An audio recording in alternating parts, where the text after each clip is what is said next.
silence, gueulez! Dire, parler, s'exprimer, rompre le silence, gueulez! Ils remplissent bien l'espace du réfectoire 18e siècle et 150 jeunes du département. Depuis la rentrée, 5 classes de collège et une classe de lycée travaillent sur un projet de création, chorale a cappella, un projet mêlant musique contemporaine, texte de Jean-Pierre Siméon et texte de détenus. Ce projet pédagogique, c'est un projet qu'on caressait depuis longtemps, dans l'idée qu'à Clairvaux, des grandes questions humanistes se posent, et notamment avec la proximité de la prison. Vous savez qu'on travaille toujours avec les détenus et que tous les ans, il sort une création des murs.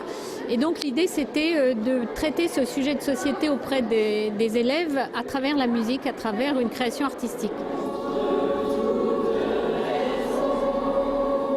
Les textes ont été écrits par des détenus de la centrale, Éric, Franck, Pierrot et Régis. Des textes comme le Rossignol, choisi par les lycéens de Marie de Champagne.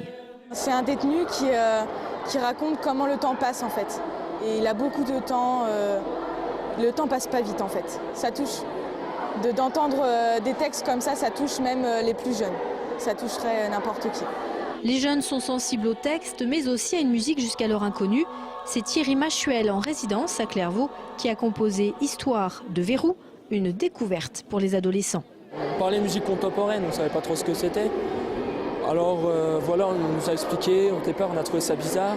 Au fur et à mesure, on a commencé à s'y habituer, à trouver les points positifs. L'objectif aussi, je pense que c'était qu'on découvre ce qu'il y a au-delà du rock ou d'autres musiques de jeunes.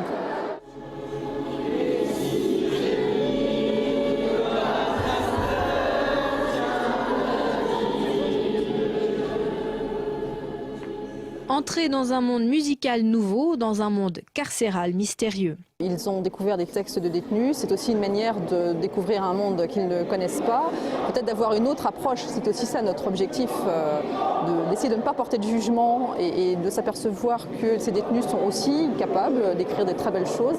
Toute la journée, les collégiens et lycéens auront donné de la voix pour faire entendre celle des détenus de la maison centrale de Clairvaux.